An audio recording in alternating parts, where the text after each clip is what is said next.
Bem, boa tarde a todos. Como o tempo é curto, né, vou direto ao tema.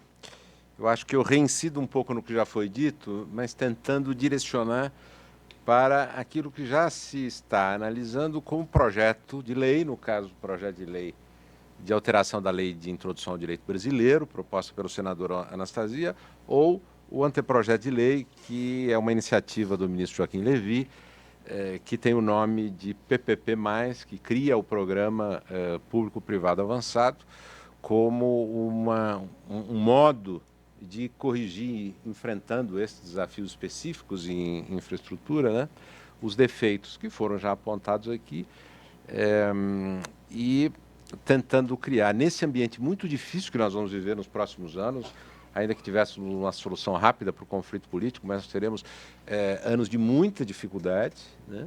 Então, tenta criar um ambiente que seja factível, em que seja factível gerar projetos, licitar projetos e ter contratos seguros. Bom, eu acho que são basicamente três grandes problemas que já foram mencionados aqui, mas eu retorno.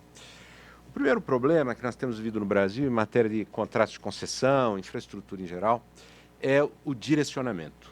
Os governos, como você mencionou, não acreditam em competição. Eles acreditam na sua capacidade de direcionar bem os contratos. Então, eles procuram criar regras nas licitações que direcionem para as pessoas certas, segundo o critério que eles consideram correto. Vamos fomentar certo grupo de empresas e depois obrigo estas empresas a contratar umas tantas outras e com isso eu desenvolvo todo um conjunto de empresas. E como estou direcionando, não vai haver competição, eu tenho que arbitrar o valor da tarifa que mencionava aqui o João há pouco, dá no desastre que nós conhecemos. Mas por quê? Porque, como você mencionava, não se acredita na competição, se acredita no valor do direcionamento. Bem, deixando de lado o fato de que esses direcionamentos são uma oportunidade incrível para desvios, isso é, nada pode garantir que no final, quer dizer, quando se chega ao edital de licitação que é publicado, aquele direcionamento que eventualmente nasceu com boas intenções não tenha se transformado num direcionamento capturado por algum interesse ilícito, deixando isso de lado, o fato é que direcionamento leva a pouca ou nenhuma competição. Se nós olharmos as licitações que têm sido feitas nos últimos anos no Brasil, nós vamos verificar que nos vários níveis, federal e estadual, não tem competição. Nós tivemos ontem licitação dos portos, não teve competição. Não há competição. Nós tivemos as das usinas, inclusive de Minas, na semana retrasada. Competição não teve. Nível baixíssimo de competição. Contratos importantes, concessão no Paraná de rodovia, não teve competição. Um licitante. O contrato importantíssimo do pré-sal de Libra, um consórcio. Um, mais ninguém, não apareceu ninguém. Por quê? Porque se está direcionando. Bem, nós precisamos aceitar a ideia de que não cabe ao governo direcionar. Não cabe a ele desenhar quem deve ser o ganhador, ainda que isto seja feito com a melhor das boas vontades. Eu diria, os fatos que nós estamos vivendo nos últimos meses mostram que a maior das boas vontades acaba gerando um escândalo de corrupção brutal. Então, só por essa razão, seria uma boa ideia acabar com o direcionamento. Mas se não houvesse isso, quer dizer, se nós tivéssemos governos mais puros e mais técnicos, nós continuaríamos com o problema de falta de competição. Bem, só tem um jeito de impedir isso, porque nós temos que mudar as culturas, mas até conseguir reverter aquilo que tem sido uma tradição no Brasil em matéria de contratos públicos, que é direcionamento, nós temos que convencer as pessoas certas, num primeiro momento, que estão no Congresso Nacional, e impedir que o poder público direcione. E introduzir o princípio, com regras aí, quer dizer, não é apenas o princípio, mas com regras adequadas, da máxima competição pelos contratos públicos. Então, uma das maneiras que tem sido usado para direcionar as concessões é exigir das empresas licitantes atestados de que elas já atuaram como empreiteiras em obras públicas semelhantes àquelas que, se concessionária se transformar, ela terá que realizar. O que não faz o menor sentido, porque a concessionária não realiza a obra diretamente, ela contrata com terceiro. Então, não é preciso contratar uma empresa que já tenha feito obra. Esta empresa, por sua vez, contratará, segundo o seu melhor interesse, a empreiteira. Ela tem que ser capaz de montar empreendimentos. Então, é preciso proibir que o poder público use como critério de habilitação nas licitações o histórico anterior das empresas na execução de obras que estão envolvidas naquele tipo de empreendimento. Isso é uma providência que, se não estiver na lei, nós não vamos conseguir convencer, pelo menos em curto prazo, os governos a pararem de direcionar. Embora eles possam parar de direcionar. A lei não obriga a direcionar. Mas o costume se tornou tão forte que é difícil mudar a cultura. Agora, tem um outro problema pernicioso. Outro dia, uma autoridade importante do governo federal me relatava isso. Eu tinha dito o que eu acabei de repetir a todos aqui. Eu disse, olha, mas a lei não obriga a direcionar. Disse, vai convencer o advogado da União, que está sentado lá e que diz, mas cadê o atestado? Vocês não pediram atestado? Você pediu atestado de obra anterior. Aí o argumento, mas é um economista importante, o argumento, mas não está na lei, ele está sim, aí vem com 1000 interpretações que já foram feitas pelo Tribunal de Contas, não sei o que, enfim, a cultura, inclusive, acabou impactando a interpretação jurídica. Então não tem jeito, nós temos que proibir o poder público de exigir esse tipo de atestado. E vejam, esta cultura do direcionamento, ela existe não apenas nas licitações para os grandes contratos de infraestrutura de concessão, ela vem da Lei Geral de Licitação, a tal Lei 8666, que é uma lei feita com regras para direcionar. Para direcionar, quer dizer, construiu-se os procedimentos, as regras de garantia e tudo mais para direcionar. A previsão de que se tem que divulgar o orçamento antes, o poder público tem que fazer o seu orçamento e divulgar antes, ela está na Lei 8666 para permitir que as empresas se cartelizem. Foram elas que fizeram lobby para colocar isso na lei. Essa lei saiu como fruto do lobby das empresas que queriam um certo modelo de licitação. E elas explicavam que esse cartel que elas iriam fazer, na verdade, não era um cartel do mal, era um cartel do bem, tal qual o colesterol. Por quê? Porque isso permitiria que as empresas evitassem que os aventureiros viessem com preços muito baixos, etc. Então, o poder público teria uma referência clara desde o início para excluir todo mundo. Enfim, sempre há justificativas, né? Só que a experiência, quer dizer, centenas, milhares de contratos foram celebrados esses anos todos, nos mostram o efeito perverso desse direcionamento legal, que está na Lei 8666, embora não esteja na legislação sobre concessões, quer dizer, os grandes contratos de infraestrutura. A prática em relação à Lei 8666 dos contratos mais comuns acabou contaminando a prática das licitações para os grandes projetos de infraestrutura. Então, esse é um ponto central. Nós temos que introduzir mais competição nas licitações brasileiras. E há um outro elemento importante. O poder público ele tem de ser obrigado a lutar contra os cartéis, vindo a um tema que você referiu há pouco.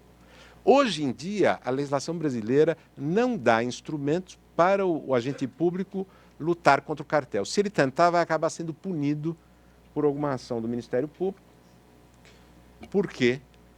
Porque se tenta evitar que o gestor público tenha um comportamento ativo.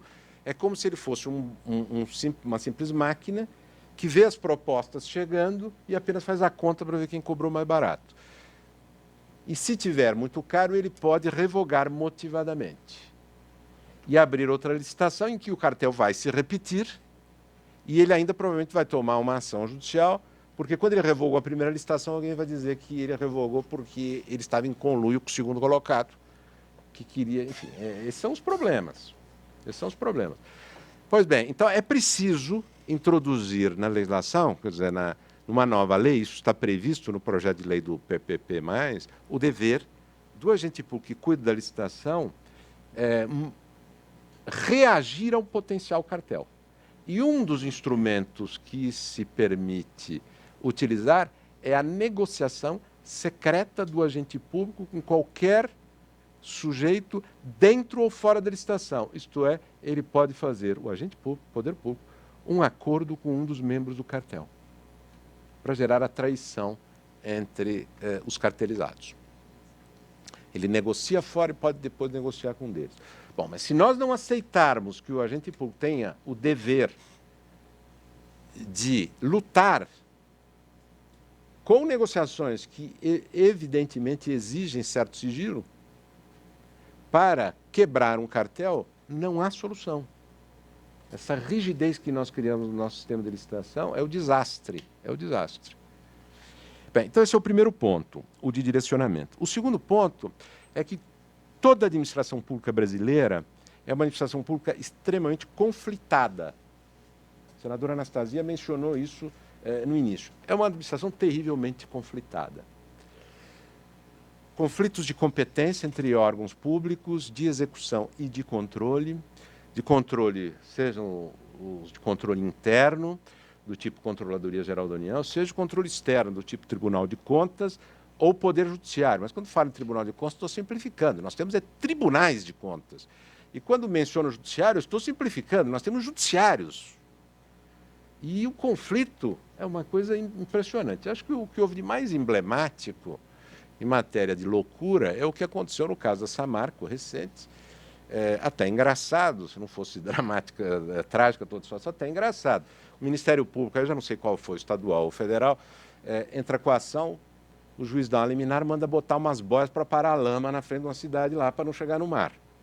O que era uma medida, segundo consta, do mais absurda que se pode conceber. Uma coisa que só um sujeito que não tem a menor noção de nada pode requerer e o outro, completamente desinformado, pode deferir. E ele deferiu. Em seguida, uma outra ação movida pelo outro Ministério Público, eu não sei se é o estadual ou federal, na outra justiça, consegue uma liminar em que o juiz manda tirar as boias imediatamente para a lama sair da frente da cidade. Quer dizer, esse é um exemplo maluco em que ninguém sabe o que está fazendo, começa daí, quer dizer, um grau de desinformação e uma certa leviandade no exercício do controle, né? Mas com conflitos. Então, a primeira coisa fundamental, nós temos que parar com a leviandade no controle. Quer dizer, é preciso obrigar os controladores a refletirem mais sobre as consequências dos seus atos, né? E esse é um foco enorme do projeto de lei de modificação da lei de introdução ao direito brasileiro. Obrigar a mais responsabilidade. Isso não significa diminuir controles. Quer dizer, não é um projeto brasileiro razoável hoje diminuir controles. Não é isso. É coordenar os controles e obrigar os controladores à racionalidade, a aproveitar bem os controles, impedindo que tudo se transforme em segurança jurídica, né? Então, nós temos um problema enorme de descoordenação das administrações públicas e dos controladores. Bem, a lei de introdução tem algumas respostas mais gerais para isso, quer dizer, que não se limitam ao tema da infraestrutura, mas o projeto de lei do PPP+, tem respostas mais específicas para o problema da infraestrutura. Para lhes dar um exemplo, o tema mencionado por vocês um pouco, que é o do licenciamento ambiental, ele, na verdade, é um tema mais amplo. O problema dos projetos de infraestrutura de má qualidade é também o fato de que não se consegue antecipar os licenciamentos, que não são só os ambientais, estrito sensu. Nós temos o IPHAN, Instituto do Patrimônio Histórico, nós temos o IBAMA, afora todos os seus homólogos estaduais e municipais, nós temos a FUNAI, nós temos a ANA, Agência Nacional de Águas, seus homólogos estaduais, nós temos o serviço de trânsito de cada município, nós temos o serviço de edificações de cada município. Tudo isso precisa ser licenciado. Bom, quer dizer, tem um conjunto de atos da administração pública municipal, estadual e federal que precisa ser obtido para se licenciar o empreendimento. Como o poder público não consegue fazer isso antes, ele simplesmente faz os projetos muito genéricos e diz que é responsabilidade do particular obter isso depois, que obviamente ele não vai obter em condições razoáveis e vai gerar uma alteração do contrato para compensar isso tudo. E os particulares são especialistas em obter alteração de contrato que transforme aquela perda inicial num ganho extraordinário, incontrolável, e o poder público não consegue simplesmente ser razoável na negociação desses contratos. Bem, Então, é preciso acabar com isto, é preciso acabar com essa descoordenação. E o projeto de lei do PP+, tem uma resposta radical para esse problema, que é, a previsão de que aqueles empreendimentos que forem escolhidos para fazer parte do programa do PPP+, o Programa Público-Privado Avançado, eles criarão o dever de todas as autoridades liberatórias envolvidas, municipais, estaduais e federais, se consorciarem para deliberar em conjunto a respeito da liberação daquele empreendimento. E isso terá que ser feito de modo articulado com a estruturação do projeto, se nós estivermos nessa fase, ou da execução do projeto, se nós já estivermos na fase de execução. Então, esse é uma mudança radical, a criação desse dever de consorciar-se, inclusive com a participação dos órgãos de controle enquanto se discutem as questões, porque tem dúvidas sobre que caminho seguir, e os órgãos de controle, hoje em dia, eles aguardam as deliberações para impugnar depois. Como os prazos de prescrição são altíssimos, eles esperam, quando o empreendimento avançou, eles entram com a ação judicial. Depois que o sujeito já fez os investimentos enterrados lá, e nós temos crises incrivelmente absurdas nos empreendimentos gerados por esse comportamento oportunista dos controladores. Os controladores são importantes, mas eles têm que estar lá para impedir que o projeto comece e não para oportunisticamente intervir, às vezes em sentido contrário, quer dizer, um querendo que ande, outro querendo que não ande, outro querendo que ande para a direita, outro querendo que ande para a esquerda, como no exemplo das boias, né? Então, esse é um tema central. Por fim, em relação a essa questão do conflito, quer dizer, nós temos que diminuir o conflito, é preciso, é absolutamente fundamental, que contratos passem a valer na administração pública brasileira. Contrato público no Brasil não vale nada. Ninguém assina para respeitar. Nem a administração pública, nem o particular. O contrato é apenas o momento em que se define quem são os sujeitos que, a partir de então, vão negociar. Porque antes não tem o contrato, tem muita gente disputando aquilo. Quando se celebra o contrato, já fica claro. É o poder público e é aquele particular. Daí para adiante, tudo pode acontecer. Mas aquilo que estava no contrato não vale nada. Nós vamos mudar tudo, absolutamente tudo.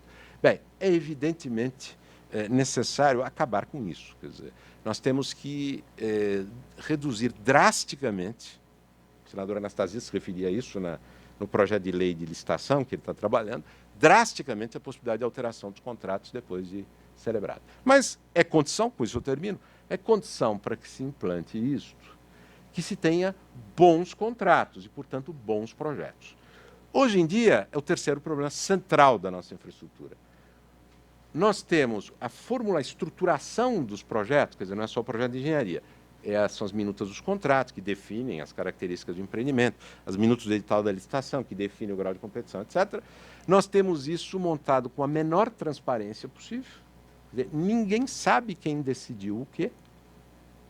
Ninguém sabe. Se nós formos rastrear, eu já tentei fazer isso, rastrear quem tomou as decisões que foram vitais para que o contrato tivesse esta ou aquela característica, que a exigência da licitação fosse essa ou aquela, ninguém consegue descobrir quem foi. Ninguém. As autoridades que, no final, chancelam formalmente, não foram as que decidiram. Eles são o tonto que assinam e que depois tomam as ações, inclusive. Nós temos que tornar isso mais transparente e, obviamente, mais eficiente. Então, nós temos que ter mudanças radicais nas regras para contratação de consultoria para o poder público montar os projetos. Porque as regras que hoje vigoram, elas são feitas para impedir que o poder público contrate consultoria adequada para fazer os projetos. Então, com péssima consultoria e com um grau de indefinição alto por conta dos problemas de licenciamento, o poder público gera projetos risíveis que, evidentemente, gerará contratos muito inseguros e a competição é menor por conta disso também, porque os alemães não querem vir aqui para... Eles não querem isso, eles querem certeza. E nós estamos cheios de gente no Brasil aqui que é especialista em navegar nesses mares de insegurança. E aí eles dividem entre si, cada um pega um e depois renegocia tudo. Então, eu creio que esses são 3 pontos vitais.